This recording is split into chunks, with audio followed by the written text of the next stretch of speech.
राधा वल्लभ श्री हरिवंश राधा वल्लभ श्री हरिवंश वृंदावनेश्वरी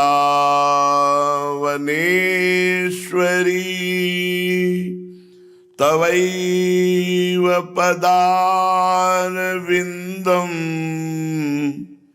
प्रेमामृतैकमकरन्द रसौघपूर्णम्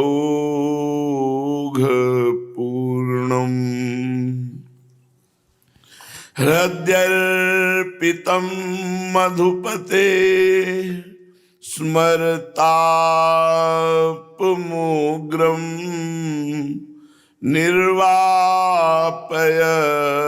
परम शीतलमाश्रयामि परम शीतल माश्रयामि।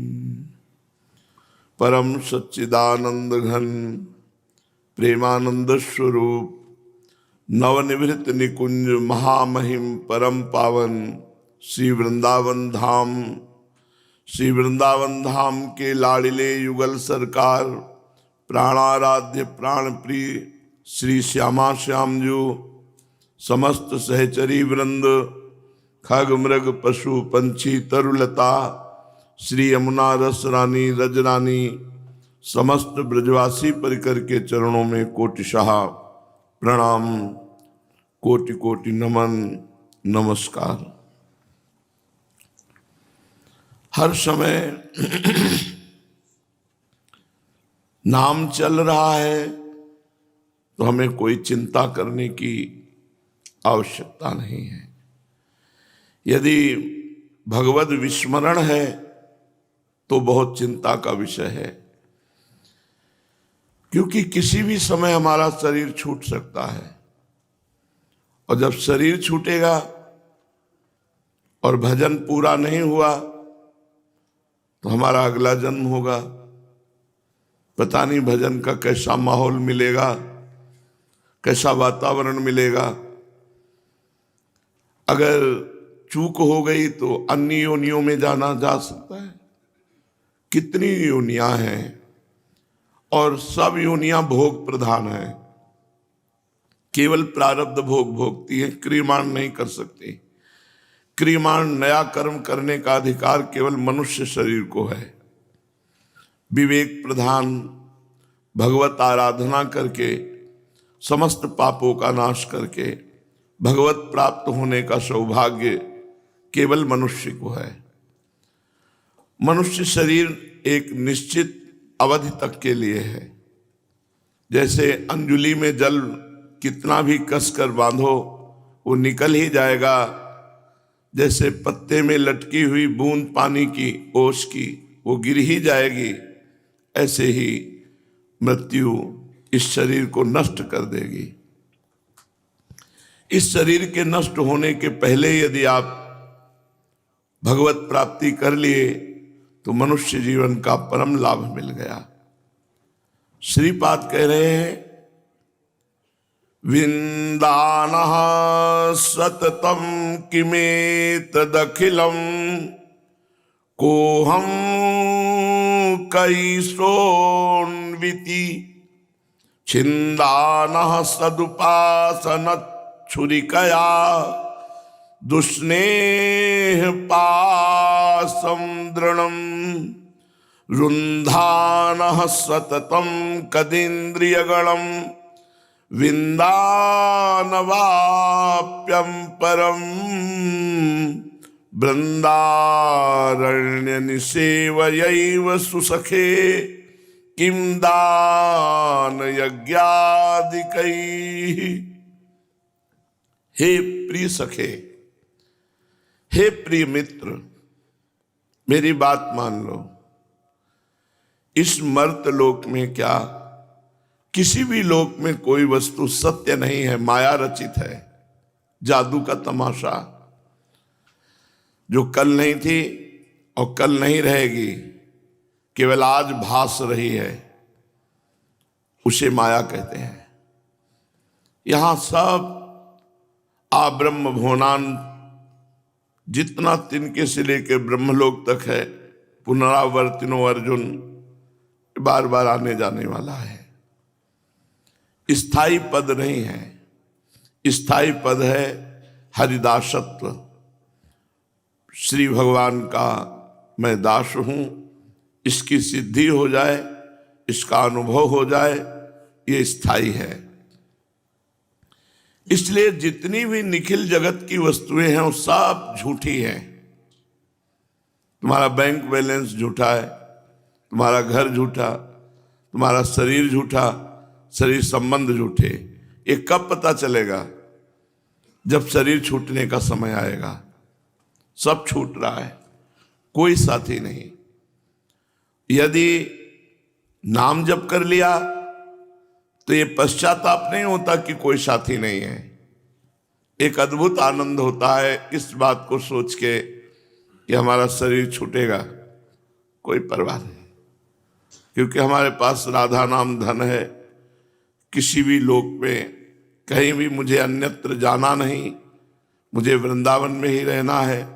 अभी वृंदावन में है और शरीर छूटने के बाद भी वृंदावन में ही रहेंगे हम।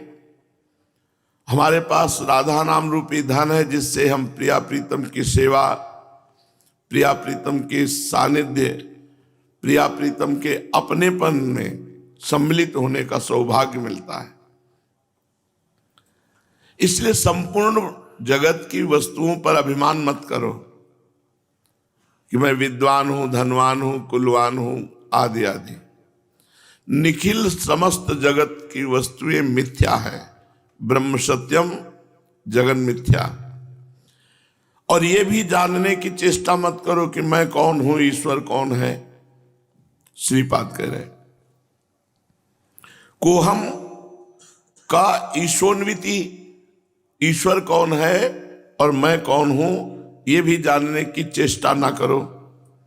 छिंदाना सदुपासना छुरिकया दुस्नेह पाशम दृढ़म। उपासना के द्वारा बुद्धि में जो विवेक है उस छुरी को पैनी कर लो। विवेक के द्वारा सारे संबंधों को काट दो। ना किसी से दुश्मनी, ना किसी से मित्रता, ना कोई अपना, ना कोई पराया। रुंधाना सततम कदींद्रिय गणाम विंदान वाप्यम परम। रोक दो अपनी इंद्रियों को विषय भोगों की तरफ जाने से।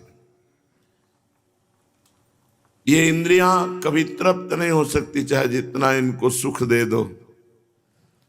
जैसे जैसे सांसारिक सुख मिलेगा वैसे वैसे और भड़क उठेगी आग। इसलिए इसको बुझाना है तो इंद्रियों को रोको, भोगों की तरफ न जाने पावे। इंद्रियों को भोगों की तरफ से रोको, मन को साधना के प्राप्त होने वाले सुखों से रोको, तन को गलत आचरणों से रोक दो। ये जानने की चेष्टा मत करो कि मैं कौन हूं और ईश्वर कौन है। केवल नाम जप शुरू करो। नाम जप से आपकी इंद्रियां परास्त हो जाएंगी, आप जितेंद्रिय हो जाएंगे। नाम जप करने से बाहरी वस्तुओं का महत्व खत्म हो जाएगा। नाम जप करने से आंतरिक ज्ञान का, प्रेम का प्रादुर्भाव। इसलिए हम निरंतर भजन में लगे। श्रीपाद कह रहे वृंदारण्य निशैव यैव सुसखे किम दानम यज्ञ आदि कही। यज्ञ, दान आदि, तीर्थाटन आदि से विशेष लाभ नहीं प्राप्त होगा। विशेष लाभ प्राप्त होगा श्रीधाम वृंदावन का आश्रय और निरंतर स्मरण। जीवन में और किसी बात का महत्व ही नहीं रखा। गुरु के वचन प्रतीति न जेहि। जिसे गुरुदेव भगवान के वचनों पर विश्वास नहीं, वो स्वप्न में भी किसी सिद्धावस्था को नहीं प्राप्त हो सकता। तो बचपन में पूज्य गुरुदेव भगवान ने लगन बैठाल दी कि निरंतर भगवत स्मरण ही जीवन का सार है, खूब भजन करो, ये संस्कार डाल दिए।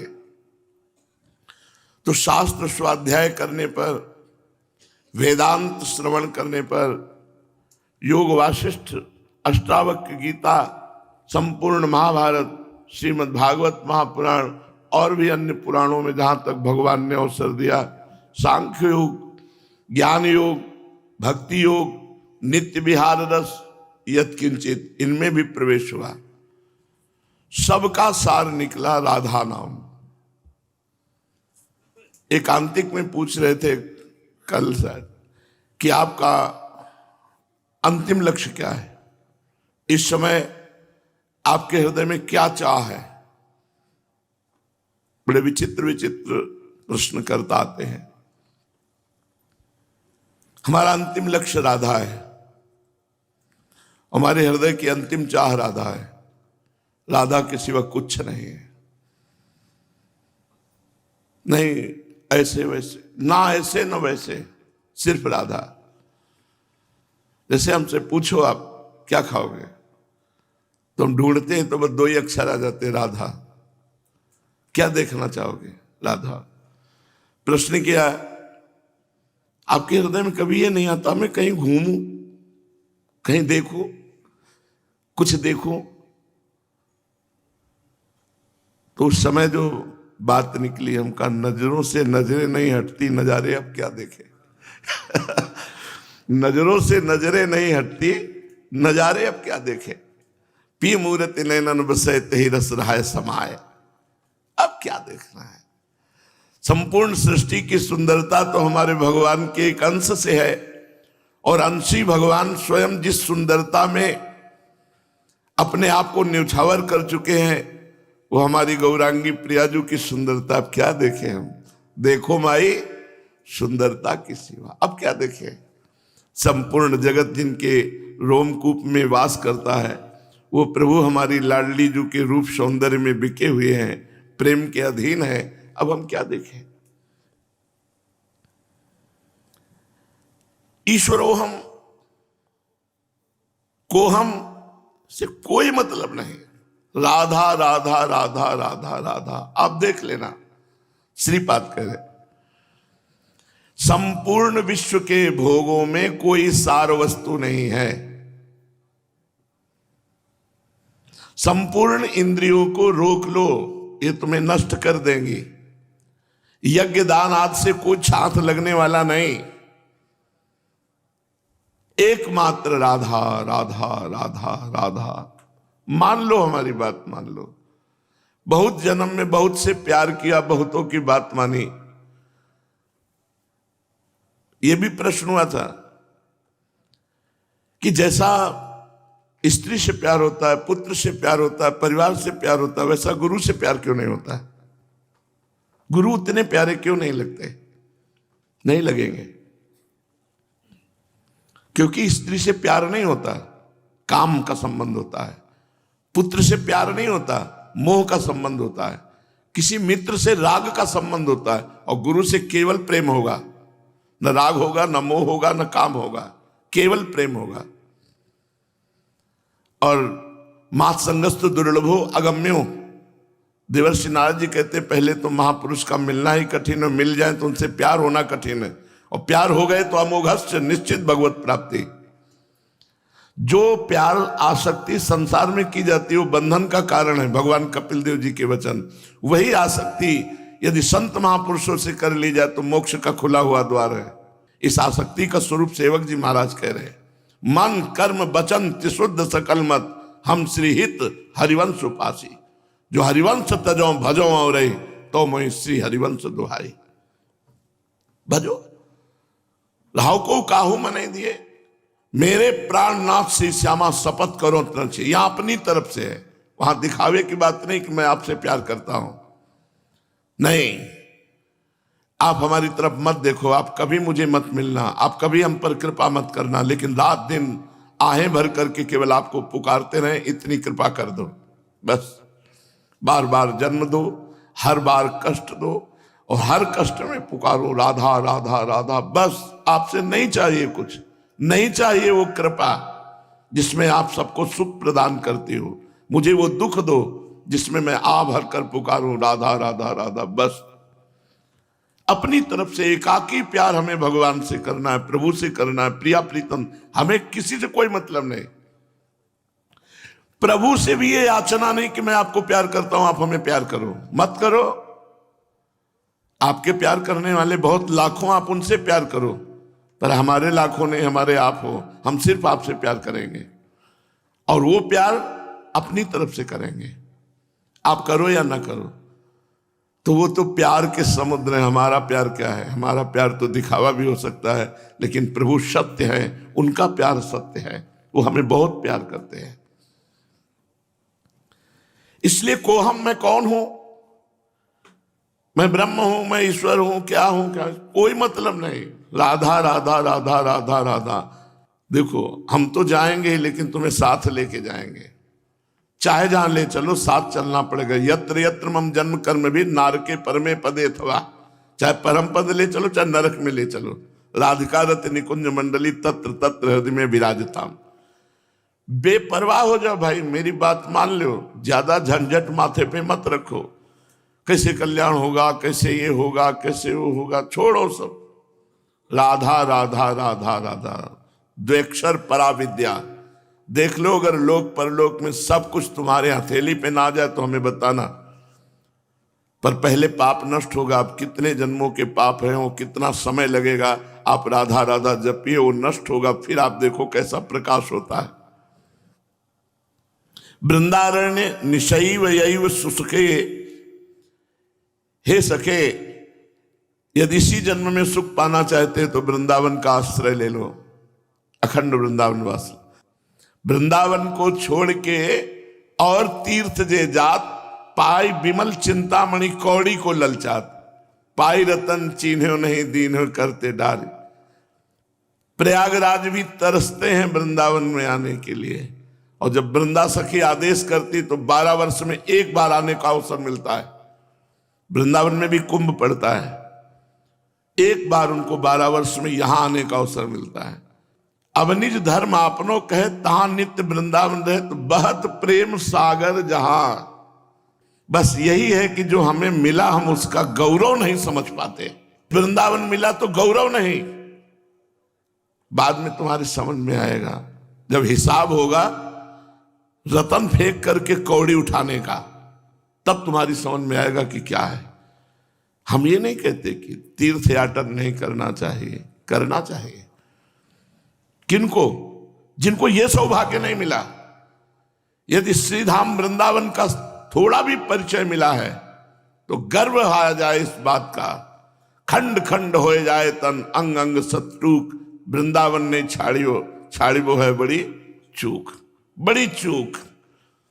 यही बात अपने हृदय में बैठा लो प्यारे, तो लाडली लाल आपको मिल जाएंगे वृंदावन की कृपा से। नहीं, वृंदावन मिल गया अब नहीं, रजरानी मिल गई नहीं, कि हम उस चरण रज में बैठे हुए हैं जहां प्रिया प्रीतम और जहां गोपियों के आंसुओं से भींगी हुई और महान प्रेमियों के आंसू। विश्व में ब्रजरज से बढ़कर कोई रज है? यहां के पानी, एक बूंद पानी की बराबरी कोई तीर्थ नहीं कर सकता। ये प्रिया प्रीतम का निज में हम अपनी वस्तु जो प्राप्त हुई है उसका गौरव नहीं समझ पा रहे। हमें किसी तीर्थ या किसी भी परम पावन क्षेत्र की अब आवश्यकता नहीं रह गई, क्योंकि जितने भी तीर्थ हैं, तीर्थ पाद श्री हरि से, और वो हरि का घर है।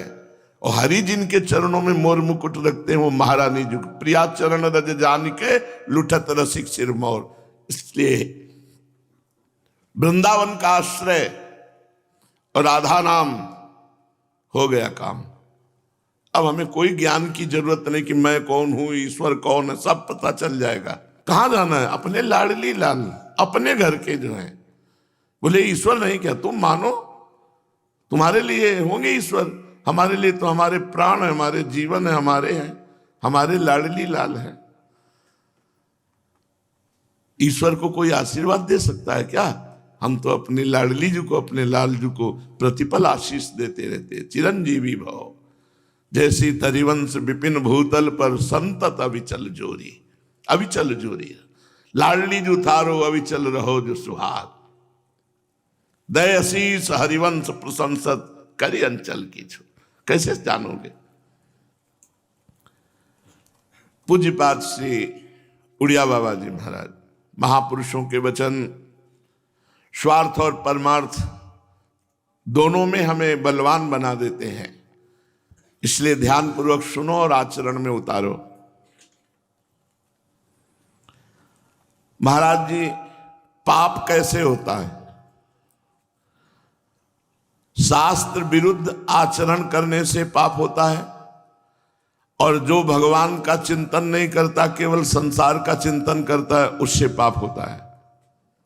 दो बात, संसार के चिंतन से पाप होता है और शास्त्र विरुद्ध आचरण करने से पाप होता है। जो शास्त्र आज्ञा है उसके विरुद्ध आचरण पाप कहा जाएगा। महाराज जी, पाप दूर कैसे होता है? भगवान नाम जप करने से, भगवान के चिंतन से, शास्त्र आज्ञा का पालन करने से। जो शास्त्र आज्ञा के अनुसार आचरण करता है, हर समय भगवान नाम जप करता है, वो निष्पाप हो जाता है। सतरत सतरत सा लोकांतारयति, वो स्वयं तर जाता है, स्वयं तर जाता है और लोक के लोक को पावन कर देता है। महाराज जी, जो भक्ति तो नहीं करते किंतु पाप भी नहीं करते, आचरण शुद्ध है और देश की सेवा करते हैं, ये कैसे है? क्या देश की सेवा भक्ति नहीं है क्या? क्या समाज सेवा भक्ति नहीं है क्या?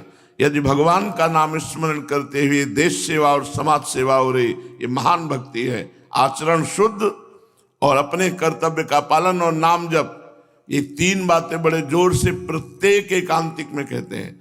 आचरित्र पावन, आचरण शुद्ध और नाम जप का अभ्यास, और जो कर रहे हो आप वो भगवान की सृष्टि की सेवा है, पूजा है, ये मान लो। तो पूज्य बाबा भी कह रहे, क्या ये भक्ति नहीं है? देश सेवा, समाज सेवा, भगवान नाम स्मरण करते हुए आचरण शुद्ध, ये महान भक्ति है। नहीं, हम ये कह रहे हैं कि देश सेवा करता है और कोई भगवान की भक्ति नहीं करता, तो ये संसार क्या भगवत स्वरूप नहीं है क्या? क्या देश भगवत स्वरूप नहीं है क्या? जब वो भगवत स्वरूप की आराधना कर रहा है तो भक्ति ही हुई। पर यदि वो ईश्वर को ना मानता हो तो केवल सेवा, समाज सेवा, देश सेवा करता हो, ईश्वर को नहीं मानता है, तो फिर कल्याण कदापि नहीं हो सकता। फिर कल्याण नहीं हो सकता। यदि वो ईश्वर को नहीं मानता तो उसका कल्याण कदापि नहीं हो सकता। समाज सेवा या देश सेवा करने के लिए प्रत्येक प्राणी को भगवत स्वरूप समझना पड़ेगा और नाम जप करना पड़ेगा। अच्युत भाव वर्जित जो भी कार्य करेगा वो सब निष्फल हो जाएगा। अर्थात भगवत भावना विहीन हर कर्म व्यर्थ है। अगर भगवत भावना विहीन है तो ज्ञान भी निष्फल है। आजकल ये धन के घमंड में लोग अपने को मनमानी आचरण करने से रोक नहीं पाते, इसीलिए उनका अंतःकरण अपवित्र हो जाता है और वो अपने को भगवान मानने लगते हैं, ईश्वर की अवहेलना कर देते हैं। और जब इसका दंड मिलेगा तो इनका नशा उतर जाएगा, धन का घमंड उतर जाएगा, तो अपने आप ईश्वर की शरण में आ जाएंगे। चाहे जितना शुभ कर्म करो, यदि भगवान नाम जप नहीं करते तो आपका कल्याण नहीं होगा। पूज्यपाद उड़िया बाबा जी महाराज, फिर ध्यान से सुन लो, चाहे जितना बड़ा शुभ कर्म कर लो, यदि भजन नहीं करोगे, नाम जप नहीं करोगे तो तुम्हारा कल्याण नहीं होगा। नाम रूपी जहाज में बैठ जाओ, बिना प्रयास के पार हो जाओ। राधा राधा राधा, नानक नाम जहाज है, चढ़े सो उतरे पार। यदि पूर्व के बड़े बड़े पर्वत जैसे पाप हैं और आप नाम जप करते हैं, तो नाम जप के प्रभाव से पर्वत जैसे पाप भी नष्ट हो जाएंगे। भगवान का नाम कल्प वृक्ष है, जो इच्छा करोगे वो मिलता चला जाएगा। जीव स्वाभाविक चाह करता है सुख की, पर वो जगत में वो नहीं है। जगत में माया है, माया में छल है, सुख नहीं, सुख का छलावा है। जिसे तुम सुख समझते हो वो सुख नहीं, सुख की छाया है। समझ पड़ती नहीं ये मेरे गिरधर की माया है। सुख तो श्री भगवान में है। चराचर जगत भगवान का स्वरूप समझो और निरंतर भगवान का नाम स्मरण करो। देखो तुम सुखी नहीं परम सुखी हो जाओगे। महाराज जी मौन रहना चाहिए, ये सुनते हैं तो मौन से किसको लाभ होगा? मौन से वही लाभ ले सकता है जो नाम जप का अभ्यासी है। केवल मुंह बंद करने से कुछ लाभ नहीं होगा, ऐसे हो इससे काम लाभ नहीं। नाम जप का अंदर चल रहा है तो मौन आपका सार्थक है। करने से कुछ नहीं होता। बहुत समस्या होती है, कोई कार्य बताना ना तो कर समझे नहीं, ये देना, और वो पूरी जान की ताकत, अरे बोल दे यार काहे को, उसमें क्या चला जाएगा? जब तुम्हारे अंदर बात आ रही सैकड़ों बार उस बात को घुमा रहे तो एक बार बोल दो राधा राधा जपो चैन से। मौन का मतलब है स्फुरना ही ना होना, भगवान के सिवा और कोई स्फुरना ना होना। उसके लिए कह रहे हैं नाम जप का अभ्यास। नाम जप चल रहा है आप मौन ही हैं। ऐसे मौन से कोई लाभ नहीं होता जो बैठे बैठे संसार का चिंतन कर रहा, मनोराज्य कर रहा, ऊपर से मौन। आजकल प्राय यही बातें हैं, दिखावा बहुत बढ़ता चला जा रहा है। ऐसा नहीं, ऐसा नहीं, ऐसा नहीं, ये करना, ये करना, ये करो, सब वो भजन से मतलब। भजन नहीं है तो कुछ नहीं। एक अंक लगा दो फिर शून्य बढ़ाओ तो 10 गुना बढ़ता चला जाएगा। अंक क्या है? राधा राधा राधा। अब मौन रह के जपो, चाहे मुखर हो के जपो, चाहे रोटी खा के जपो, चाहे कूटू की पूड़ी खा के जपो, राधा राधा जपो। मंगल है, नाम जप नहीं है तो सब शून्य है। तुम्हें बहुत खास बात बता रहे। काशी से संत भगवान एक आए प्रवचन सुन करके यूट्यूब से। उन्होंने कहा कि हम अपने गुरु से वेदांत का श्रवण करते हैं शास्त्रीय पद्धति से, गंगा रोज स्नान करते हैं, विश्वनाथ जी में रोज जल चढ़ाते हैं, अपनी दिनचर्या करते हैं, लेकिन मुझे शांति नहीं है। इसके लिए सिर्फ एक प्रश्न का उत्तर लेने के लिए मैं काशी से आया हूं। बताया कि महाराज शांति ना है ना होगी, और आज हम जो बता रहे हैं उसे स्वीकार करो। लिखो हमारे सामने, राधा लिखो। हाँ दिखाई दे रहा है, हाँ अब करके देखना। महीने भर बाद वो फिर पुनः आके साष्टांग दूर से, अरे प्रसन्न मुख प्रसन्न तन तेज, अरे बोले सब बात बन गई। क्योंकि तैयार भूमि थी एकदम, जो चिंतन में लगे सोई। एक अंक लगा दो फिर शून्य लगाओ, 10 गुना लाभ मिलता चला जाएगा। अंक हटा दो तो शून्य शून्य शून्य। अंक है निरंतर नाम रटन। जो मौन होकर मनोराज्य करता रहता है, कल्पनाएं करता रहता है, भजन नहीं करता, ऐसे मौन से, ऐसे फलाहार से, ऐसे सब त्याग से कोई मतलब नहीं है। एक आम में खोजी जी के गुरु जी का चित्त लगा तो कीड़ा बन करके उस आम में। राग है तो 1 रुपया भी काफी है, राग नहीं है तो पूरे विश्व का वैभव तुम्हें परेशान कर रहा है क्या? कितना विश्व में रुपया पैसा तुम्हें परेशान कर रहा है क्या? बोले नहीं। क्यों? क्योंकि मेरा नहीं है। बस ये बात समझ में आ जाए, मेरा नहीं तो पूरे विश्व के तुम सम्राट हो तो क्या फर्क पड़ता है। और मेरा है 1 रुपया तो वो 1 रुपया तुम्हें बांध लेगा। 1 रुपया हिरण का बच्चा बांध लिया चक्रवर्ती सम्राट महाराज राजर्षि भरत को, पूरे परिवार का त्याग किया जिसके लिए उसी परमात्मा की प्राप्ति में बाधक बन गया एक हिरण का बच्चा। सामान्य मनुष्य मौन कम, ज्यादा पाठ, नाम कीर्तन इसमें लगे, पहले मन को पवित्र करे, तब मन का मौन ही मौन माना जाता है। देखो, साधक उत्तम कोटि का जो 5 मिनट में इतना भजन कर लेगा, जो 24 घंटे माला घुमाने पर आप लाभ नहीं ले पाएंगे। जैसे मजदूर 8 घंटे काम करता है तो उसके 500 रुपये मिलते हैं, और कुछ ऐसे होते हैं कि एक दस्तखत मात कर दिए तो लाखों रुपए मिल गए। ऐसे ही जब मन एकाग्र करके और नाम का चिंतन करते हुए, तो 5 मिनट भजन से वो लाभ मिल जाएगा जो 24 घंटा माला घुमाने से नहीं मिलेगा। 5 मिनट में भजनानंद की पूर्ति हो जाती है। एकदम प्रेम में मस्त होकर 5 मिनट डूब करके गाया या सुमिरन किया, वो जो लाभ मिलेगा तो प्रपंच का चिंतन करते हुए, बातें करते हुए, माला घुमाने से।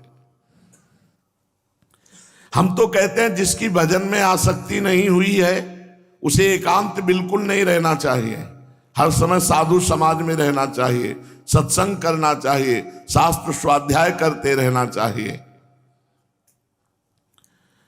और जो ये ऐसे सोचते हैं कि भजन करूं मुझे जुकाम ना हो, बुखार ना हो, कोई विपत्ति ना हो, कोई दुख ना हो, इनको 14 जन्म में भी भगवान नहीं मिलेंगे। उड़िया बाबा कहे उनको 14 जन्म में भी भगवान नहीं मिलेंगे। जिनको ऐसा लगता है दुखों को हंसकर सहन करते हुए भगवान का स्मरण बढ़ाते चलो तो इसी जन्म में भगवान की प्राप्ति हो जाएगी। दुख से डरना नहीं चाहिए, दुख को भोगने की कला सीख लेनी चाहिए। दुख को भोगने, जैसे तुम्हारे शरीर में पीड़ा है तो हमें क्या फर्क है, ऐसे हमारे शरीर में पीड़ा है तो हमें क्या फर्क है, ये कला होनी चाहिए। अगर ये बात आ गई तो बोले प्रवचन केवल देते हो, तुम्हें दुख तो मिला नहीं, तो बात यहां पूरा दुख ही दुख पूरे जीवन मिला है। सुख किसे कहते हैं संसार के शब्दों में, वो तो जीवन में मिला ही नहीं। जब मिला है तो हाथ मिला के दुख ही मिला है। और जिसे सुख कहते हैं उसमें इस दुख सुख की पहुंच नहीं है, और बिना ये दुख भोगे वो सुख मिलता नहीं है। और इसी दुख को देखकर प्रायः पीछे हट जाते हैं लोग, और अगर क्रॉस कर गए तो आगे वो सुख है जो यहां ना सुख है ना दुख है, उसकी समानता। दुख भी उसमें है। जो मैं ऐसा जानती प्रीत किए दुख होए, तो नगर ढिंढोरा पीटती अजी प्रीत न करियो। जब बिछुरे तो महान पीड़ा, और जब मिले तो महान सुख। प्रारंभिक प्रेम की दशा होती, दुख को स्वीकार कर को।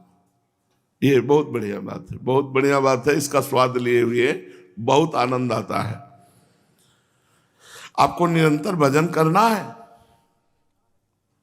तो एक बनियान पहन लो केवल ऊपर से, बस ऐसे राधा वल्लभ सिंह, राधा वल्लभ।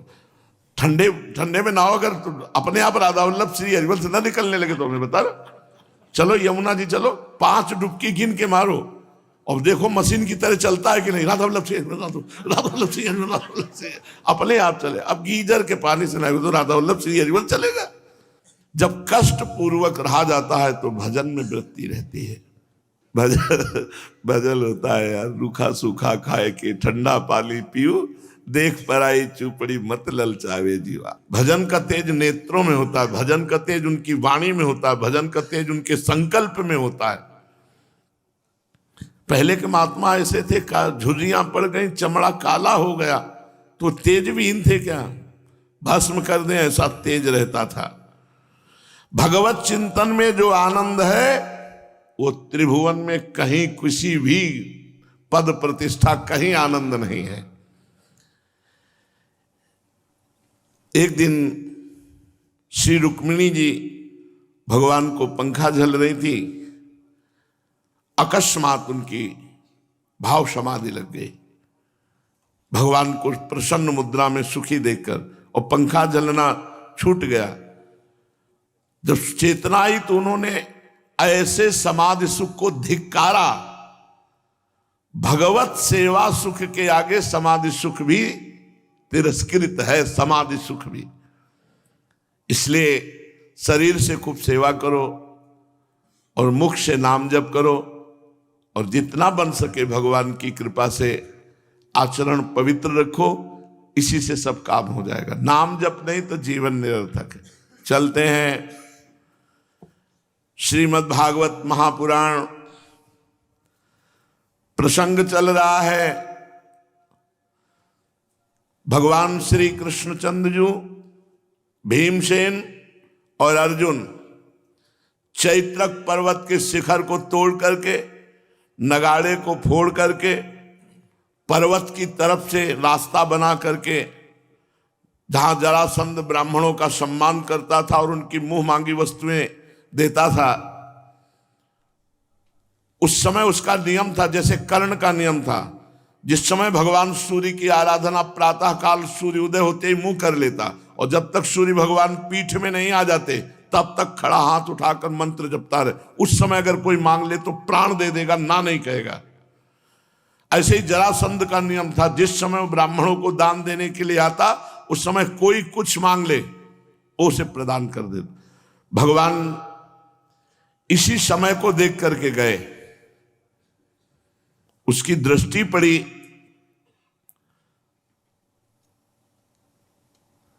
वो जरासंध ने कहा, नरश्रेष्ठ, 3 ड्योढ़ियों को पार होकर बड़े अभिमान के साथ तुम मुझ महाबली जरासंध के निकट निर्भय होकर के आ गए हो। वैसे मैंने तुम्हारा स्वागत किया मधुपर्क दान करके, अर्घ्य दान करके, ब्राह्मण के रूप में, परंतु मुझे कुछ छल नजर आ रहा है आप में। जरासंध ने कहा, श्री कृष्णचंद्र जी और महाबली भीम और अर्जुन, इन तीनों से कहा, कौन हो आप? भगवान श्री कृष्ण बोल उठे, ये दोनों मौन हैं, अर्जुन और भीम मौन हैं। ये रात के 12 बजे के बाद अपना मौन खोलते हैं। हमसे बात करो, क्या पूछना चाहते हो? तब राजा ने कहा, ठीक है, बात तभी करेंगे जब इनका मौन खुलेगा। यज्ञशाला में टिको, बढ़िया व्यवस्था करा दी यज्ञशाला में, और ठीक रात के 12 बजे आ गया। बड़ा नियम का, कट्टर नियम का पालन करने वाला जरासंध था। आधी रात के समय उनके पास आया।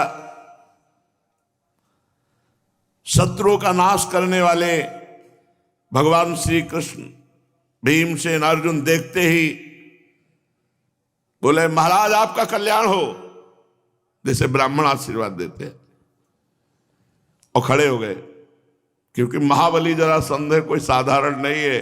तीनों खड़े हो गए, भीमसेन, अर्जुन और भगवान श्री कृष्ण। कहा, महाराज आपका कल्याण हो। जरासंध ने फिर नीचे से ऊपर तक तीनों को दृष्टि भर करके देखा। जरासंध ने कहा, बैठ जाओ, बैठ जाओ। बैठ गए। बहुत तुम्हारी शोभा उद्भासित हो रही, जैसे 3 अग्नियां बैठी हो ऐसे मुझे दिखाई दे रहे हो, लेकिन भेष के विपरीत आचरण है तुम्हारे। स्नातक ब्राह्मण वेश और आचरण विपरीत। अब इतने में क्या आचरण पहचान लिया? हमें लगता है हम तुम तीनों की निंदा करें, तुम ब्राह्मण नहीं हो। सर्वत्र तुम्हें शास्त्र का ज्ञान है। स्नातक व्रत का पालन करने वाला ब्राह्मण केवल समावर्तन के समय माला और चंदन धारण करता है। इस समय तुम माला और चंदन कैसे धारण किए हो? मुझे अच्छी तरह मालूम है, ये गले में फूलों की माला और ये सुगंधित चंदन और भुजाओं में प्रत्यंचा की रगड़ और हाथ में टंकार करने वाली अंगूठे में, ये ब्राह्मणों के लक्षण तो नहीं है। तुम ब्राह्मण नहीं हो सकते।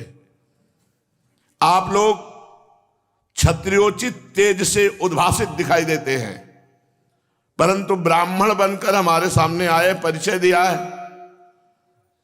ये रंगीन कपड़े, अकारण माला, अकारण चंदन, अभी अभी तो आए हो। सच बताइए, हमें लगता है तुम कोई राजा हो, ब्राह्मण नहीं हो। ये चैतक पर्वत के शिखर को क्यों तोड़ा? सीधे राजमार्ग से क्यों नहीं आए? भयभीत हो हमसे? छद्म वेश धारण करके क्या अपना काम बनाना चाहते हो?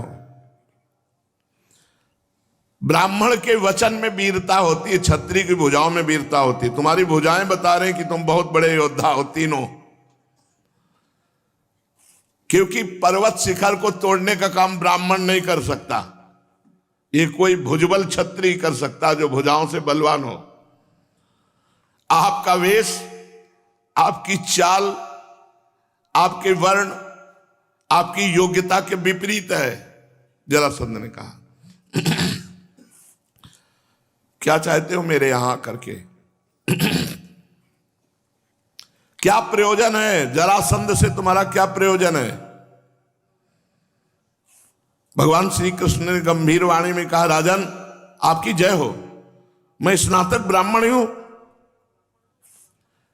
अच्छा, व्रत पालन करना, अभी आपको पूरा शास्त्र का ज्ञान नहीं है। स्नातक ब्राह्मण भी हो सकता है, स्नातक क्षत्रिय भी हो सकता है, स्नातक वैश्य भी हो सकता है।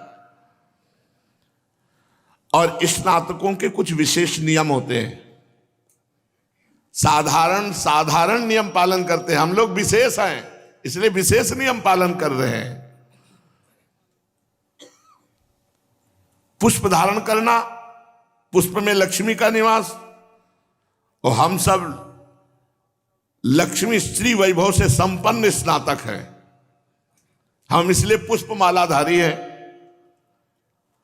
और पराक्रम भुजाओं में होता है।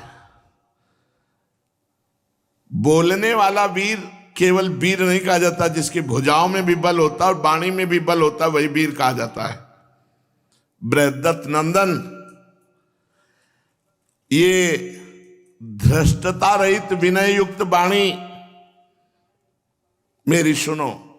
विधाता ने मुझे भुजाओं में इतना बल दिया है जितना वाणी में बल दिया है। हम ऐसे स्नातक हैं कि जो बोलते हैं वो करके दिखाते हैं, और देखना चाहते हो तो दिखाने आया हूं तुम्हें अपनी भुजाओं का बल। और ये जो पूछा कि तुम रास्ते से क्यों नहीं आए,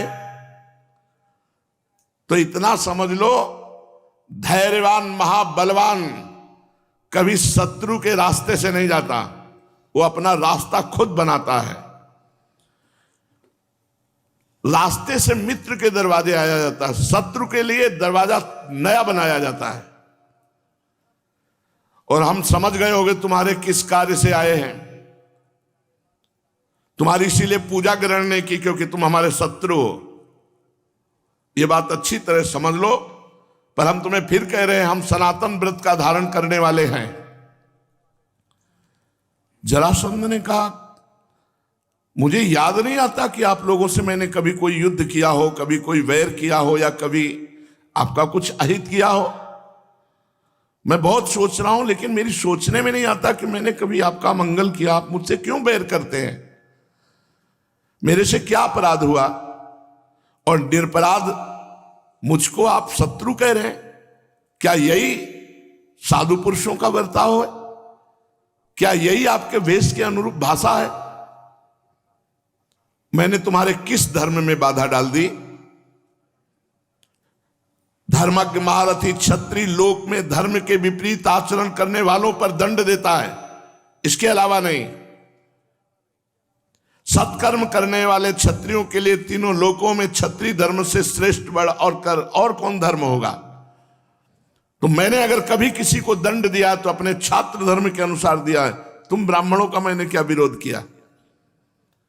मैं अपने मन को वश में रखता हूं, इंद्रियों को अपने वश में रखता हूं, प्रजा का पालन करता हूं, किसी का अपराध नहीं करता, फिर तुम्हारा दुश्मन कैसे हो गया? भगवान श्री कृष्ण ने कहा, महाबाहो, समूचे कुल में सब कोई समर्थ नहीं होता, उसमें एक समर्थ होता है जो पूरे परिवार को पोषण करता है। ऐसे संपूर्ण क्षत्रियों में एक महापुरुष है जिसकी आज्ञा से हम तुम्हारा मान मर्दन करने के लिए आए हैं, और तुम अपराधी हो। तुमने 20,000 राजाओं को कैद में रख लिया है भैरव यज्ञ चढ़ाने के लिए। ये अपराध नहीं है। एक राजा दूसरे राजा का सम्मान करता है। राजाओं को कैद करके रुद्र देवता की भेंट चढ़ाना, ये किस शास्त्र में लिखा है? ये शास्त्रीय आदेश पालन कर रहे हो, तुम अपराधी हो, तुम्हें दंड देंगे हम। महाराज नाम नहीं लिया, कहा एक महापुरुष है महाराज युधिष्ठिर, चक्रवर्ती सम्राट महाराज युधिष्ठिर के आदेशानुसार हम तुम्हें दंड देने आए हैं। बृहद्रथ कुमार, तुमने बहुत पाप किए हैं और हम धर्म की रक्षा करने वाले हैं और हम समर्थ हैं, इसलिए तुम्हें दंड देने आए हैं। किसी भी देवी देवता की पूजा में किसी की भी बलि नहीं चढ़ानी चाहिए भगवान के। फिर तुमने राजाओं की बलि चढ़ाने की बात सोच ली। और हिंसा द्वारा कोई देवी देवता प्रसन्न होता है क्या? तुम्हारी बुद्धि मारी गई है जरासंध। तुम उसी वर्ण के हो जिस लोग के राजाओं को कैद करके तुम हिंसा करना चाहते हो। तुमने अपने जाति भाइयों के हत्या का विचार किया, हत्या किया, इसलिए तुम हत्यारे हो। कहते हो हम प्रजा का पालन करते हैं। तुम जो ये मान बैठे हो कि इस जगत में तुम्हारे समान कोई वीर योद्धा नहीं, तुम्हें बहुत बड़ा भ्रम हो गया है। स्वाभिमानी क्षत्रिय वही है जो दूसरों को सम्मान देता है, दूसरों की रक्षा करता है। स्वर्ग प्राप्ति के उद्देश्य से रखकर रण यज्ञ की दीक्षा लेने वाले क्षत्रिय अपने अभीष्ट लोकों पर विजय प्राप्त करते हैं, तुम भली भांति जानते हो। क्षत्रिय का परम कर्तव्य है जब तक प्राण न निकल जाए तब तक शत्रु को पराजित करने की चेष्टा करना चाहिए। मैं तुम्हारे यहां एक चीज मांगने आया हूं, दोगे? जरासंध ने कहा बोलो। जब ब्राह्मण बनकर मेरे भय से आए हो तो तुम जो मांगोगे दे। द्वंद्व युद्ध की भिक्षा। द्वंद्व युद्ध होता है आमने सामने एक एक लड़ो, द्वंद्व युद्ध की भिक्षा। तुम्हें स्वर्गलोक की प्राप्ति की कामना करनी चाहिए, मैं द्वंद्व युद्ध में तुम्हें स्वर्गलोक भेज दूंगा। तुम्हारा घमंड और ये मगध देश की अगणित सेनाओं द्वारा तुम दूसरों का जो अपमान किए हो, ये सब शांत कर दूंगा। भूपाल, जब तक तुम इस बात को नहीं जानते हो कि हम लोग कौन है, तभी तक घमंड भरी बातें करते हो। और जिस समय तुम ये जान लोगे ना कि हम लोग कौन है, तो तुम्हारा घमंड चूर हो जाएगा जानने मात्र से। दंभोद्भव, कार्तवीर, हजार भुजा वाला शास्त्राबाहु अर्जुन, उत्तर, बृहद्रथ, इन सब बड़े जनों का तुमने अपमान किया है, क्षत्रिय धर्म के विरुद्ध आचरण करके, राजाओं को कैद में करके। तुमने ठीक पहचाना मैं ब्राह्मण नहीं हूं, मैं वासुदेव हूं, वसुदेव पुत्र वासुदेव। और ये जो बीच में खड़े हैं महाबली पर्वताकार भीमसेन, पांडुपुत्र महाराज भीमसेन। और ये जिनकी भुजाओं में प्रत्यंचा की रगड़ बनी हुई गांडीव धनुषधारी अर्जुन है। और जानते हो हमारा इनका क्या संबंध है? मैं इन दोनों के मामा का पुत्र हूं और तुम्हारा पूर्व का प्रसिद्ध दुश्मन श्री कृष्ण। पहचान ले अच्छी तरह। मगध नरेश, मैं युद्ध के लिए तुझे ललकारता हूं और तेरे घर में आके ललकारता हूं, युद्ध कर मुझसे। जरासंध बहुत जोर से हंसा। हाँ, श्री कृष्ण तो श्री कृष्ण जो युद्ध छोड़ के भाग गए थे भगवान से कहा, ओ तुमने ये बात कही कि मैं 20,000 राजाओं को बंदी बनाए हूं, तो ऐसे फुसला के नहीं बंदी बनाए हूं, अपने भुजाओं के बल से उनके अभिमान को रौंद करके उनको कैद किया है। यहां कौन ऐसा शत्रु होगा जो अजय कहलाए, मेरे से अजय कहलाए? श्री कृष्ण। ये छात्र धर्म है, धर्मानुकूल जीविका है। कि किसी भी राजा को ललकार करके उसको परास्त करके उसके समस्त वैभव को छीन लेना, यह महावीरों का काम होता है। फिर तुम इसको अपराध कैसे बता सकते हो? श्री कृष्ण, मैं क्षत्रिय व्रत में रहता हूं और देवताओं को बलिदान देने के लिए मैं लाया हूं और इनकी बलि दूंगा, कोई बचा नहीं सकता। तुम्हारी सेना मेरी व्यूह रचना सेना के साथ लड़ ले, या जो चाहो, स्वर्ग चाहते हो मर के तो जो चाहो द्वंद्व युद्ध लड़ लो। जब ऐसा जरासंध ने कहा,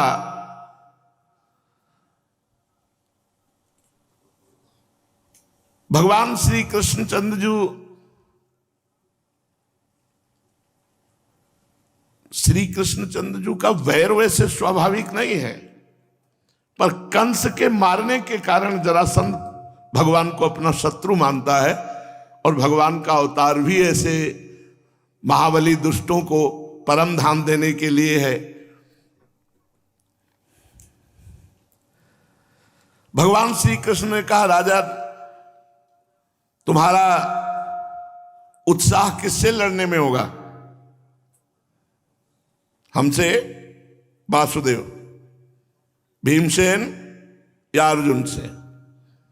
बोलो, किसके साथ युद्ध करोगे और मर करके स्वर्ग जाने की इच्छा रखोगे? स्वस्ति वाचन करा लो ब्राह्मणों से, और जिसके साथ चाहो 3 में युद्ध कर लो और पक्का समझो मर करके स्वर्ग जाओगे। जरासंध ने श्री कृष्ण से कहा, तुम कोई योद्धा हो, युद्ध छोड़ करके भाग गए 18वीं बार, तुम्हारे लड़ना मतलब अपमान करवाना है, नहीं लड़ूंगा तुमसे, तुम हमारे सामने योद्धा नहीं हो। अर्जुन तो बच्चा है अभी, हाँ भीमसेन है, अगर ये चाहते हैं कि द्वंद्व युद्ध में स्वर्ग की प्राप्ति इनको हो तो मैं तैयार हूं। जरासंध ने ब्राह्मणों से कहा, स्वस्ति वाचन करो, क्योंकि आदेश हुआ इनका कि स्वस्ति वाचन तो करो, स्वस्ति वाचन। मुकुट उतार करके रख दिया, केश पास बांधा, महान बलि ताल ठोक करके खड़ा हो गया। उस समय भीमसेन से कहा, भीम आओ मुझसे युद्ध करो, मैं समझता हूं कि तुम महान बलि श्रेष्ठ पुरुष हो, यदि कहीं मैं हार भी गया तो मेरा अपयश नहीं होगा, क्योंकि तुम जैसे महाबली से लड़ूंगा। और जरासंध ने भीम की ओर कदम बढ़ाया। भीमसेन ने कहा कि प्रभु ये तो आ रहा है, अभी तो बातें हो रही थी। तो भगवान ने कहा, स्वस्ति वाचन हम पढ़े दे रहे हैं, उसका स्वस्ति वाचन ब्राह्मण के, हरिओम मां स्वस्ति ना इंद्रो, लपक आ गए हमारे लिए क्या। चलो, जरासंध बिल्कुल भीमसेन के पंजे के पास आकर पैर थमा। अरे कोई डरने वाला थोड़ी था, सिंह के समान पराक्रमी, उत्साह भर करके भीमसेन की भुजा में एक चट से मारा, मानो जैसे बिजली कड़की हो, और आओ। भगवान ने कहा चलो लड़ लो। भीमसेन ने कहा मर्यादा है, झुक करके जरासंध के आगे पहले, ये मर्यादा होती है। जरासंध ने भी हाथ मिलाया। जरासंध और भीम ने एक दूसरे के चरणों का स्पर्श करके अभिनंदन किया, पादाभिवंदनम। फिर एक दूसरे को गले से लगाया। भाई ऐसा दुश्मनी तो बहुत प्रिय दुश्मनी, पहले चरण छुए एक दूसरे के, फिर गले लगाए, और फिर बाजूबंद को हल्का किया, थोड़ा ढीला करके घुमाया जैसे पहलवान लोग अपना, और भीमसेन ने ताल ठोकी। भीमसेन का यह था कि अगर वो पृथ्वी का स्पर्श कर लिए तो उनमें दुगना पावर आ जाता था। अगर घुटने टेक दिए और भूमि का स्पर्श हुआ तो उनमें दुगना। जब ये बालक थे तो दुर्योधन ने इनको मारने के लिए खीर में जहर मिला दिया था। अब ये तो मानो वैश्वानर अग्नि इनके पेटे में पूरी विश्व की हो, तो पूरी कड़ाह के पा गए थे, वो खूब जहर मिलाया गया था, तो बेहोश हो गए। तो इनको लताओं से बांध करके और गंगा जी में फेंक दिया। ये गंगा जी में डूब रहे थे तो वहां एक नाग इनको अपने पास में बांधकर नागलोक ले गया। वहां परिचय के निकल आए। नाग बोले हम जानते हैं महाराज पांडु के पुत्र भीम है। अच्छा दुर्योधन ने ऐसा किया है, उस इच्छाधारी नाग। तो नागलोक में 10-10 हजार हाथियों का बल रखने वाले कुंडों में अमृत था। तो उनसे कहा जितने कुंड पी जाओ, तो 6 कुंड पी गए। 60,000 हाथियों का बल आ गया, आराम से सो जाओ। तो ये था कि जितनी बार ये भूमि में, उतनी बार इनमें बल का विक्रम बढ़ेगा, और जबकि भूमि पे गिरने पर बल ह्रास होता है। अब दोनों भिड़ गए। जैसे कोई बलवान गजराज भिड़े हो, ऐसे जरासंध और भीमसेन का युद्ध होने लगा। बाहुपास, चरणपास, दांव पेंच, एक दूसरे को पैरों से भीषण प्रहार करना, लात का प्रहार करना, घूसे का प्रहार करना। पूर्ण कुंभक नामक दांव, दोनों हाथों की अंगुलियों को परस्पर गूंथकर हाथों की हथेलियों से शत्रु के सिर को दबाना, उरोहस्त का प्रयोग किया, और छाती पर घूंसे, थप्पड़। फिर एक दूसरे को दबा करके दोनों गर्जना करते, भुजाओं का प्रहार करते, सिंहनाद करते, घूंसे, थप्पड़, घुटने, पैरों की मार। उस समय भयंकर युद्ध। अब इतनी प्रतिद्वंदिता, एक दूसरे को पछाड़ने के लिए दोनों मल्लयुद्ध की शिक्षा में प्रवीण, उठा उठाकर पटकने लगे एक दूसरे को। जरासंध भीम को, भीम जरासंध को। पृष्ठभृंग नामक दांव, एक दूसरे की पीठ को धरती से लगा देने की चेष्टा करना, दोनों भुजाओं से संपूर्ण मूर्छा अर्थात मूर्छित करने के लिए प्रहार करना। इच्छानुसार जैसे रस्सी बटी जाती है, ऐसे भुजाओं को ऐंठना, पैर को ऐंठना। मल्लयुद्ध देखने के लिए पूर्ववासी, ब्राह्मण, क्षत्रिय, वैश्य सब एकत्रित हो गए। परस्पर इतना आघात कि लोग वो चट चट शब्द मारने का ऐसा था कि लोग कानों में अंगुलियां रख लेते, इतनी जोर का आवाज होता। अब समर भूमि में दोनों तर्जना कर रहे, गर्जना कर रहे, लड़ रहे हैं। और जब शाम होती तो दोनों हाथ मिला करके फिर महल में सारी व्यवस्था, भोजन खाओ पियो, आनंद से पैर दबाओ, सब ऐसे। फिर सुबह होती तो हाथ मिला के फिर कुश्ती शाम तक। शाम तक घंटा घंटा वाली कुश्ती नहीं थी। कार्तिक मास के पहले दिन से शुरू हुआ था दोनों का युद्ध। दिन में कोई खाना पीना नहीं, और आगे चल करके इतना आवेश बढ़ा कि रात में विश्राम खत्म। अब रात दिन युद्ध, 28 दिन पूरा युद्ध जो है 28 दिन हुआ।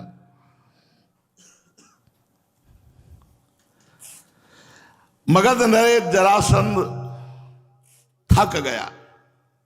भीमसेन भगवान की कृपा और बचपन से वो वरदानी महापुरुष। जरासंध थक गया।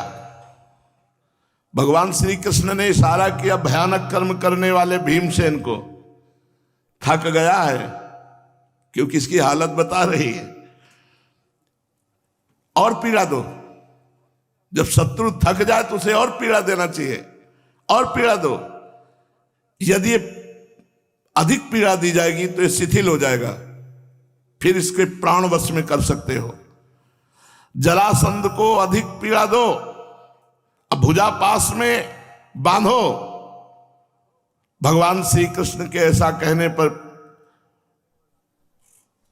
भीमसेन ने जरासंध को थका हुआ देख करके उत्साह संपन्न होकर वध करने का विचार किया। ब्रकोदर महाबली पवन पुत्र श्री भीमसेन जी ने भारी क्रोध धारण किया।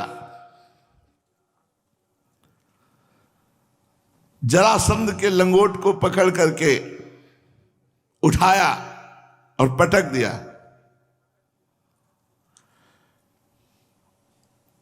भीमसेन ने देखा, फिर उठ के खड़ा हो गया, भगवान की तरफ देखा, इतनी जोर पटकने पर तो मर जाना चाहिए। भगवान श्री कृष्ण का प्रयास करो, तुम अपने सर्वोत्कृष्ट दैवी स्वरूप का चिंतन करो। जानते हो तुम वायुपुत्र हो, हनुमान जी के छोटे भ्राता। उठा, फिर पटक इसको जोर से। भगवान भी इसीलिए कि ये रह न जाए भीम के कि हमारे थोड़ा बल रह गया था। खोटी बुद्धि वाला महारथी जरासंध तुम्हारे हाथों मारा जा सकता है। ये बात मैंने आकाशवाणी से सुनी है।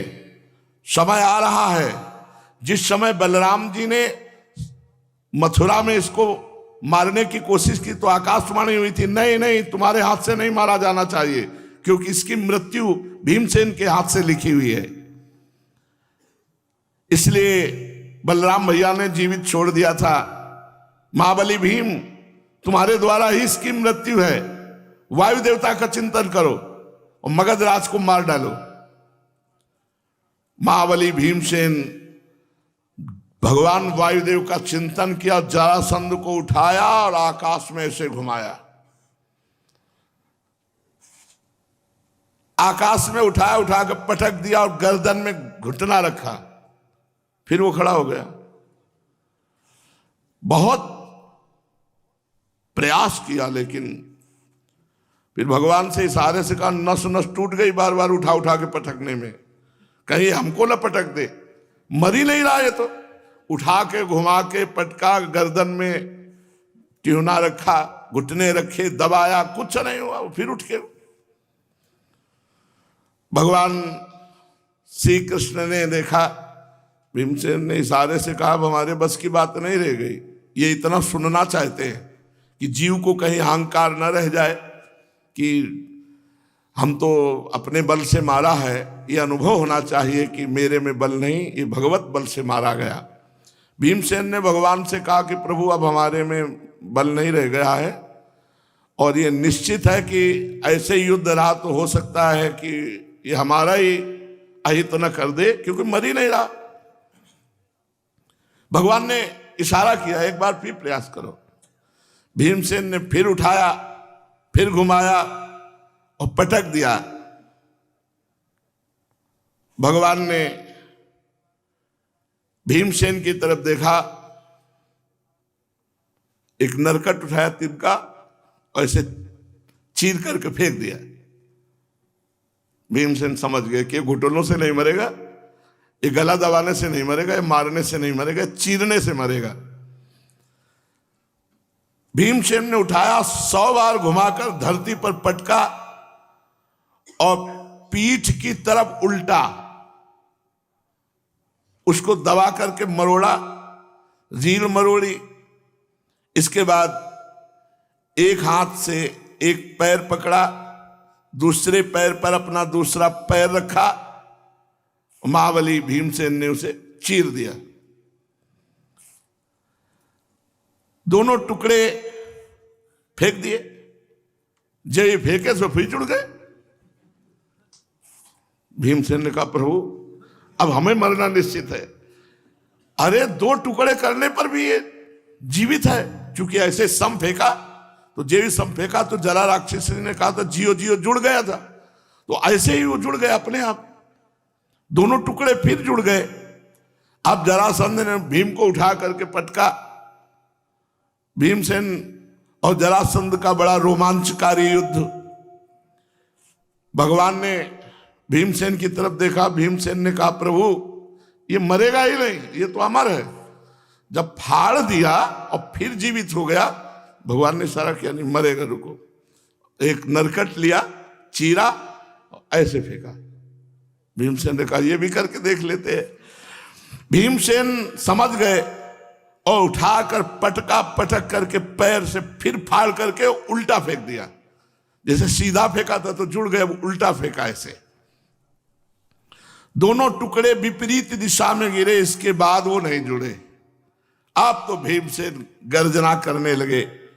राजन, जरासंध का शरीर दो रूप मांस का लोथड़ा हो गया, एक पैर एक आंख ऐसे बीच से ऐसे दो भागों में विदीर्ण पड़ा था। पांडु कुमार भीमसेन बार बार भुजा ठोककर जैसे विजयी योद्धा गर्जना करता है, थर्रा गया पूरा मगध नरेश का राज्य। अब क्या होगा? जब जरासंध मारा गया अब क्या होगा? भीमसेन की गर्जना से समस्त प्राणी भय, और जब चीरा जा रहा था जरासंध तो उसका चीत्कार, दोनों से भयभीत हो गए समस्त प्राणी। यहां तक कि नगर निवासी थर थर कांपने लगे। भीमसेन की गर्जना सुनकर मगध के भयभीत लोग सोचने लगे कि अब सबका नाश कर देगा ये महाबली। शत्रुओं का दमन करने वाले तीनों वीर राजभवन के द्वार पर जरासंध के शरीर को छोड़ा। भीमसेन, अर्जुन और भगवान श्री कृष्ण सबसे पहले पूछा कहां गिरिव्रज है, और 20,000 राजा जो कैद हैं वो कहां हैं। अब वहां तो सब हाथ ही जोड़ के बात करने वाले, जब राजा मारा गया भगवान वहां गए और उन राजाओं को छुड़ाया जो भगवान श्री कृष्ण की बाट जो रहे थे। 20,800 राजा निकले। जब भगवान ने उस पहाड़ी में जो गुफा थी, जेल कैद खाना, तो 20,800 दूत ने तो बताया था तब 20,000, लेकिन 800 और निकले। तब तक 800 और बंदी बना लिए थे। भगवान ने सबको निकाला। सबके शरीर मैले कुचैले, सब गंदे, वही गुफा में ही सब, तो बहुत दुर्गति थी। शरीर, वस्त्र सब मैले कुचैले गंदे, भूख से दुर्बल, प्यास से मुंह सूख रहा था। न पानी की व्यवस्था, न भूख की व्यवस्था, न शौच लघुशंका की व्यवस्था। एक एक अंग बड़ा ही कुरूप और कष्टयुक्त हो गया था। भगवान ने सबका स्नान कराना, नए वस्त्र पहनाना, आभूषण धारण करवाना आदेश किया। अब वहां तो जो आदेश होगा वही होगा। सबको रेशमी वस्त्र पहनाए, सबको मुकुट धारण करवाए। स्नान आदि करवाने के बाद सबने जब देखा सामने कि जिन श्री कृष्ण की कृपा से हमारे प्राण बचे, हमारा जीवन बचा, चार भुजाएं, शंख चक्र गदा पद्म धारण किए हुए, पीतांबर धारण किए हुए, छाती पे श्रीवत्स का चिन्ह, कौस्तुभ मणि, कोमल रत्नारे नेत्र, सुंदर वदन, प्रसन्नता का सदन, कानों में मकराकृत कुंडल झिलमिला रहे हैं, सुंदर मुकुट, मोतियों के हार, कड़े करधनी, बाजूबंद अपने अपने स्थान में शोभा पा रहे हैं। राजाओं ने भगवान को ऐसे देखा जैसे प्यासे को पानी मिल जाए, भूखे को भोजन मिल जाए, प्राण जा रहे हों, प्राण बच जाए। ऐसा लग रहा था मानो नेत्रों से पी जाएंगे, जीभ से चाट जाएंगे, नासिका से सूंघ रहे, बाहुओं से आलिंगन कर रहे। सारे पाप ताप उन राजाओं के नष्ट हो गए भगवान श्री कृष्ण के दर्शन करके। भगवान श्री कृष्ण के चरणों में सब 20,800 राजा साष्टांग दंडवत किए और भगवान से हाथ जोड़कर स्तुति करने लगे। नमस्ते देव देवेश प्रपन्नार्ति हराव्यय, प्रपन्नान पाहिनः कृष्ण निर्विण्णान घोर संस्कृते। शरणागतों के सारे दुख और भय लेने वाले देव देवेश्वर, हे सच्चिदानंद स्वरूप अविनाशी श्री कृष्ण, हम आपको नमस्कार करते हैं। आपने जरासंध के कारागार से तो हमें छुड़ा ही दिया, अब इस जन्म मृत्यु रूप घोर संसार चक्र से भी छुड़ा दीजिए। प्रभु मैं ऊब गया हूं, बड़ा दुखमय ये संसार है, अब मैं आपकी शरण में आया हूं, प्रभु अब आप हमारी रक्षा कीजिए। मधुसूदन, हे हमारे स्वामी श्री कृष्ण, अब हमें दिखाई दे रहा है कि जरासंध ने बड़ी कृपा की, भगवान बड़ा अनुग्रह किया, क्योंकि मुझे राज्य लक्ष्मी से च्युत कर दिया तो आज मुझे पता चला, क्योंकि राजा होने का जब अहंकार था तो मैं सच्चे सुख को जानता नहीं था। जरासंध ने कृपा करी और मुझे राज्यच्युत किया, बंदी बना लिया, तो आज मुझे पता चला कि सच्चा सुख क्या है। आपका साक्षात्कार, भगवत प्राप्ति सच्चा सुख है। भगवान, हम लोग धन संपत्ति के नशे में चूर होकर अंधे हो रहे थे, इस पृथ्वी के ही ऐश्वर्य को सब सुख मान रहे थे। सच्चिदानंद श्री कृष्ण, काल की गति बड़ी गहन है, वो इतना बलवान है कि किसी के टाले टल नहीं सकता, क्यों ना हो वो आपका शरीर ही है। प्रभु, हम लोग श्रीहीन, निर्धन, बहुत ही दुखी अवस्था को प्राप्त हो गए थे, आज हम मुक्त हो गए आपके चरणों की कृपा से। प्रभु, आपकी अपार कृपा हुई। कृष्णाय वासुदेवाय हरे परमात्मने प्रणत क्लेश नाशाय गोविंदाय नमो नमः। हे श्री कृष्ण, हे वासुदेव, हे हरि, हे परमात्मा, हे गोविंद, हम बार बार आपको प्रणाम करते हैं, क्योंकि प्रणाम करने वाले के समस्त क्लेशों का नाश केवल प्रणाम करने से आप कर। प्रणत क्लेश नाशाय, प्रणाम करने वालों के क्लेश का नाश करने वाले हे श्री कृष्ण, हे वासुदेव, हे हरि, हे परमात्मा, हे गोविंद, हम बार बार आपके चरणों में नमस्कार करते हैं।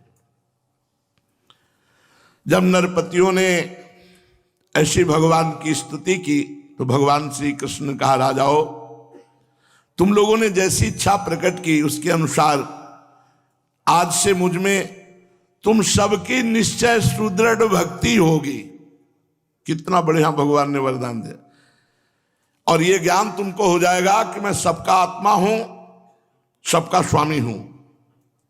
तुम लोगों ने जो निश्चय किया सचमुच तुम्हारे लिए बड़े सौभाग्य और आनंद की बात है। तुम लोगों ने मुझसे जो कुछ कहा वो बिल्कुल ठीक है, क्योंकि मैं देखता हूं धन संपत्ति और ईश्वर के मद से चूर होकर बहुत लोग उच्छृंखल मत वाले हो जाते हैं, जैसे शास्त्राबाहु अर्जुन, वेन, रावण, नरकासुर आदि आदि बड़े बड़े। तुम लोग ये समझ लो कि शरीर और शरीर के संबंधी पैदा हुए इसलिए मरेंगे। भगवान कह रहे ये जन्म लिए इसलिए इनका नाश अवश्य होगा, शरीर और शरीर संबंधियों का। अतः आसक्ति मत करो किसी से, क्योंकि मरना है यहां। बड़ी सावधानी से मन और इंद्रियों को मेरे में लगा दो और समाज सेवा, प्रजा सेवा, यज्ञ आदि के द्वारा मेरी आराधना करो। तुम लोग अपनी वंश परंपरा रक्षा के लिए, भोग के लिए नहीं, संतान उत्पन्न करो और प्रारब्ध के अनुसार जन्म मृत्यु, सुख दुख, लाभ हानि जो कुछ प्राप्त हो समान भाव से मेरा प्रसाद समझकर सेवन करो और अपना चित्त मुझ में लगाओ, जाओ तुम्हारा आनंद में जीवन व्यतीत हो। भगवान श्री कृष्णचंद्र जी ने जब ऐसा उपदेश किया, उसी समय जरासंध के पुत्र सहदेव जी अपने मंत्रियों के साथ डर से कांपते हुए भगवान की शरण में आए। भगवान ने उनको अभय दिया, डरो मत, ये हम राज्य नहीं लेंगे, केवल जरासंध को मारा है, राजाओं को मुक्त किया है, इस सम्राट पद के अधिकारी तुम ही हो। भगवान ने आदेश करवाया, सबका स्नान चंदन आदि से श्रृंगार, राजाओं का सबको भोजन कराया, बंदी राजाओं को सम्मानित किया और सबको रात घोड़े हाथियों पर यथायोग्य बैठाल कर कहा अपने अपने देश को जाओ। और महाराज युधिष्ठिर राजस्व यज्ञ कर रहे हैं, सब राजस्व यज्ञ में उपस्थित हो। और भगवान ने फिर सहदेव का राज्याभिषेक किया, जरासंध के सिंहासन पर उन्हीं के पुत्र सहदेव को विराजमान किया। इस प्रकार भगवान श्री कृष्ण संपन्न होने जा रहा है। भगवान श्री कृष्ण भीमसेन से जरासंध का वध कराकर अर्जुन के साथ सहदेव से पूजित होकर, जरासंध के पुत्र से पूजित होकर बहुत सी स्वर्ण राशि रत्न राशि लेकर इंद्रप्रस्थ वापस लौट आए और जाकर 5 जन शंख बजाया। महाराज युधिष्ठिर समझ गए जरासंध मारा गया, बहुत प्रसन्न हुए शंख ध्वनि सुनकर। अब वो समझ गए जरासंध मारा गया मतलब राजस्व यज्ञ हो गई। भीमसेन, अर्जुन और भगवान श्री कृष्ण ने राजा युधिष्ठिर की चरण वंदना की। युधिष्ठिर ने भगवान श्री कृष्ण को हृदय से लगाया, फिर आनंद से बैठकर पूरी चर्चा की कि कैसे कैसे हम वहां गए, कैसे जरासंध का वध हुआ, कैसे 20,800 राजा कैद से छुड़ाए और फिर उसी के पुत्र का राज्याभिषेक करके हम पुनः आए हैं। अब वो 20,800 राजा भी यज्ञ में आएंगे, सहदेव जरासंध पुत्र भी भेंट लेकर यहाँ आएगा, राजस्व यज्ञ पक्का, अब कोई विघ्न नहीं। शेष चर्चा आगे। श्री राधा वल्लभ लाल की।